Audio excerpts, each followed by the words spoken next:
Hello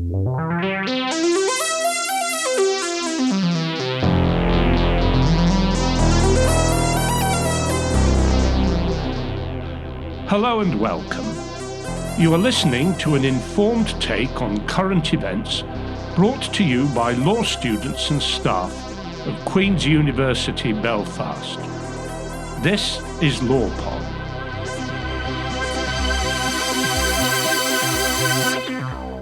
Hello and welcome to LawPod. I am Dr. Lauren Dempster. I'm a lecturer in the School of Law at Queen's University Belfast. And I am delighted today to be joined by Dr. Dáire McGill. So I'm going to ask Dáire to introduce himself in a second. This episode is the next in a special series of LawPod in which we explore an edited collection that was released this year by Routledge called Beyond Transitional Justice, Transformative Justice and the State of the Field or Non-Field. And that was edited by Matthew Evans. So we've already spoken to Matthew about the collection overall. And today we're going to focus on Dáire's chapter on transforming experiences of citizen security. So, Dáire, could you tell our listeners a little bit about yourself to begin? Hi, Lauren. Thanks for the invitation to come here and speak about the chapter. I work for the Global Security Programme, which is based at Pembroke College, University of Oxford, and I'm the research area lead for citizenship and community participation. I guess prior to that, I did my PhD in the Transitional Justice Institute over at Ulster University. So this chapter is kind of bringing together that sort of transitional transformative justice from the doctorate, and then following that the work I'm doing, which is a bit more of a security and citizenship focus. So this chapter kind of very much tries to bring those fields together. Excellent. Thank you, Dáire. I was pleased to read your chapter because it's not an area that I know much about myself. So could you begin perhaps by telling us what citizen security is and why it's relevant to transitional justice? Yeah, so very much, I guess, citizen security. I mean, it's used in some ways, by states and police forces, just literally to mean the security of citizens, which is quite a descriptive term. But here I would be using it more as an analytical tool, very much to see, look at the relationships between governance agents and citizens, and the way in which citizens, grassroots communities and individuals can really input into the policies and the practices that ensure their security. So it's very much kind of looking at this sort of Kantian ideas of citizenship and deliberative democracy, I guess, in a way. He wouldn't have used that term himself. But so very much I'm draw quite a lot on the director of the Global Security Programme, Annette Eidler, who's written a lot about citizen security, and very much something that differentiates it from other types of national security and other state-based securities, be very much this citizens having a stake in it, because at the end of the day, those are the people who are facing these security challenges, but also have the ability themselves to analyse and propose solutions to the problems of insecurity that they face, rather than thinking this all has to come from the top down. So very much that's a way in which I'm using it here. In terms of the relevance that has to transitional justice, certainly I guess this idea, and I would be more along the idea of transformative justice, which obviously you're exploring this volume, which is kind of very much from transitional to transformative justice, and how they differ. And it would be maybe trying to bring in more of this, of these types of analyses. So I think the relevance would very much be that empowered citizenship and agency is a good in itself in giving people a voice, but it also works to have better policies and better political environments when we kind of increase the sphere of decision making.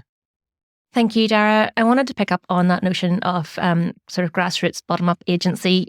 I mean, as you'll know, there's been sort of debates or calls in the Transitional Justice Scholarship for years now for transitional justice to be more sort of localised or grassroots-led or bottom-up. Like, for instance, we had McAvoy and McGregor calling for transitional justice from below back in 2008. Can you give us a sense of where the Transitional Justice Scholarship is with regards to that now? Have we moved on, or what is the sort of current, I guess, state of the field in that regard? I guess, Lauren, I would say we're we haven't moved on. We are possibly moving on, which I guess like anything, it's a process. And the critique from transformative justice, certainly my critique, I would not be one for saying, everything is terrible that was done before. That's definitely not true. There's a lot of really good transitional justice scholarship and practice over the years that's been built up, and it would be kind of foolish to discard a lot of that.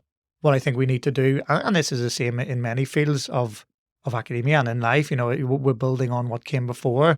We're seeing what the shortcomings are, maybe how those things could be improved, and that sort of iterative process of scholarship, and hopefully that filtering through into the policy making and the practice, or sometimes actually the practice is going before the scholarship in some examples. So I think this volume's definitely a contribution to it, and it actually builds on an earlier volume, also edited by Matthew Evans. So he and yourself and myself and others are also involved in the International Transformative Justice Network. So again, this is a kind of forum in which we will discuss these issues and kind of bring that forward.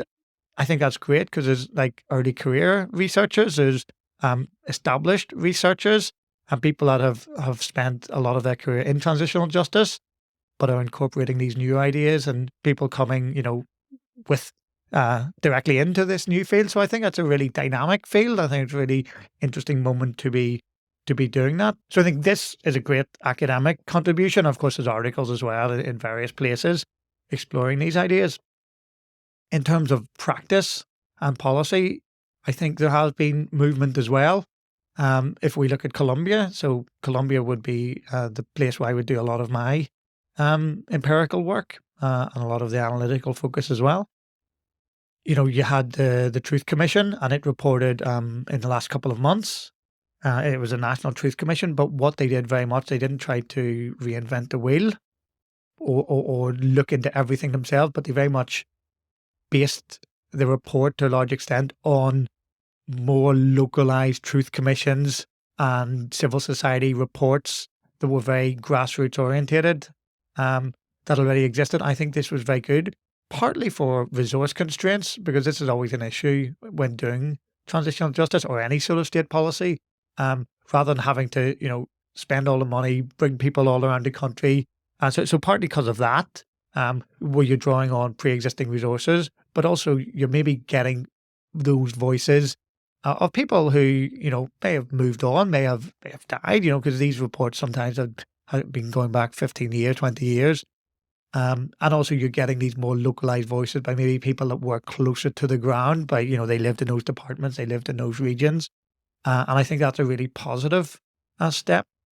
I mean, in other places, I'd say there's not so much of a step. So, for example, here in Northern Ireland, I think possibly we're going the other way, where obviously the UK government is trying to bring in kind of amnesty or impunity laws. And this is really against the wills of almost the entire society of Northern Ireland across the political spectrum. Obviously there'll be some people that think it's a good policy, but this is very much the opposite, where actually everyone from the politicians, I would say in Stormont, but they're not in Stormont, to community representatives are saying we do not want this, and yet there's very much a top-down process.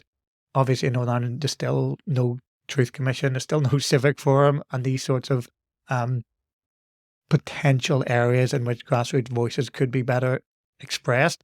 So I definitely see that as an issue. So, sorry to sound a bit doom and gloom on this place, but that's maybe just familiarity. You tend to often see the negatives more than the positives.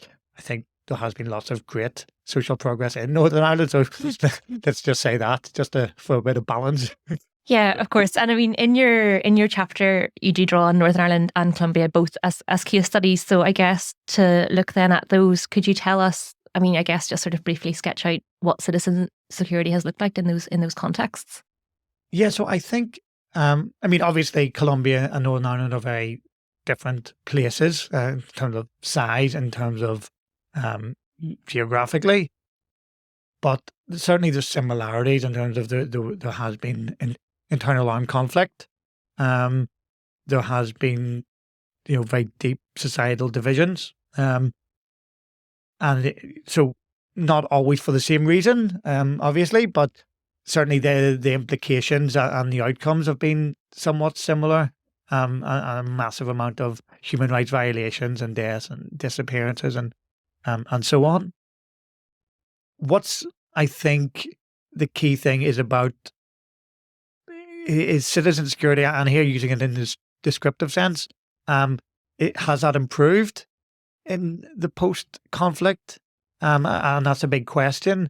In Colombia, since they signed the peace agreement in 2016, actually killings in many ways, or in many categories, politically motivated killings have actually gone up, even when the general rate of homicide has gone down.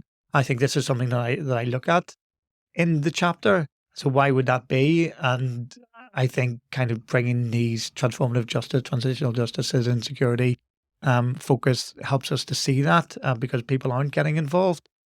I'd say in Northern Ireland, certain types of violences have increased as well. I think their political violence has gone down, at least in terms of the highest profile ones and the killings.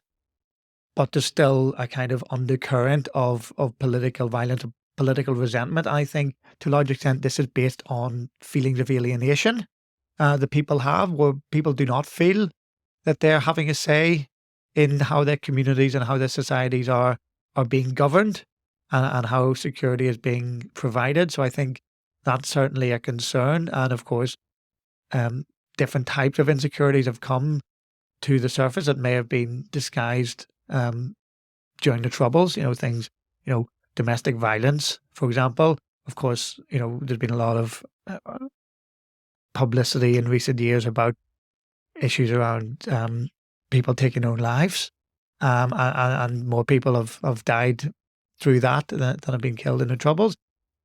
And we can say these are disconnected, but then there's this whole issue of, post-conflict trauma and continuing trauma. But also we have to look at the socioeconomic determinants of this, where actually a lot of these people taking their own lives, it's kind of concentrated in the same areas where there's multiple deprivations, which is also where a lot of the Troubles era killings happen. So if we don't see the historical continuities from the past into the present and moving forward, then I think we're going to kind of miss big opportunities to try and improve society here. And again, the same in Colombia, where I think, those parallels exist, and we can look at, across other conflict areas, of course. Those are just areas, two societies that I'm knowledgeable about, but obviously I'm sure we would see that and other articles, other chapters in this book even kind of explores similar sorts of issues in different geographical contexts. Yeah, for sure. And it sounds like so citizen security provides quite a useful, as you've mentioned, analytical framework and also a descriptor for thinking about, I guess, what goes on sort of beyond the headlines. I think when we think that we've maybe had a successful peace agreement or a peace agreement that has broadly contributed to positive change, that actually there can be all of these other impacts. I know you mentioned in your chapter that citizen security has been quite overlooked so far in transitional justice. So I guess this is as well our final question. As you know, we're keeping these episodes quite brief. But where would you like to go from here with this research, or where would you like to see the research go in this area? Thanks, Lauren. Actually, let me pick up on your comment, and then I'll get to your question. Because another concept that I've worked with is structural violence. I think that's something that underpins very much these ideas and these historical continuities and the sort of hidden violences. So I think that's certainly key. That's something that you've picked up there. Where would I like to take? Because I think I'm kind of at the moment I'm working on integrating participation into security, and I'm really trying to re-theorize how participation and security are linked together in the field. We're very much more security studies. But I kind of feel in this sort of peace building and transitional justice to some extent as well, there's still very much a tendency to think of we need to have security first, and once things are settled down, then people are able to participate and show agency. And so a lot of the work I'm looking on now, and I think that sort of brings this together, is, well, then you're just building a kind of external idea of security onto these areas and onto these communities and the people in these communities, rather than really understanding what their insecurities are. So I think that very much links to this idea. And it's she was writing this chapter kind of at the same time as that, and so they're very much linked together. But this is kind of more sketching out some of the conceptual linkages from transitional justice to citizen security, was some of the other work. I'm trying to dig into that a bit more empirically, using grounded theory. And so, well, what do people on the ground understand as security and insecurity? You know, and there's all these questions around ontological insecurity, or, you know, people not feeling comfortable. And I think Cash talks about that, and very much the idea that people, when conflict is happening, they feel, in a way, an ontological security where they understand what's happening, or they can identify with a certain group. And we certainly see that here in Northern Ireland, was actually when those kind of very sure, you know, personal markers of identification break down. That can be when sort of people feel dislocated. I think we're seeing that a lot here in Northern Ireland. And another, so that's one way in which I am moving it forward at the moment. And I'd also like to kind of continue deepening that work. And what I'm trying to work on now as well is dig even more into that and see how the work I've kind of working on now, trying to get out there, and kind of, as some of it's been submitted already, and, you know, being revised at the moment. But after that, really very much talking to both elite actors and grassroots actors, and really trying to see what are the gaps in the understanding. I think that's something that would be really useful, and could really contribute to policy formulation, as well as kind of academic knowledge. So yeah, I hope that answers that question. It does, Dáire. Thank you. I really am looking forward really to seeing what comes out of this. I think that idea of processes being sort of security led and participation coming after is a really interesting nexus to explore. So thank you so much for your time, Dáire. We'll put references to your chapter and any other relevant work that you have, and the work of some of the other scholars you've mentioned today, in our show notes, so our listeners can read those if they want anything further. And yeah, that'll bring us to a close. Thank you for your time. Thank you very much, Lauren.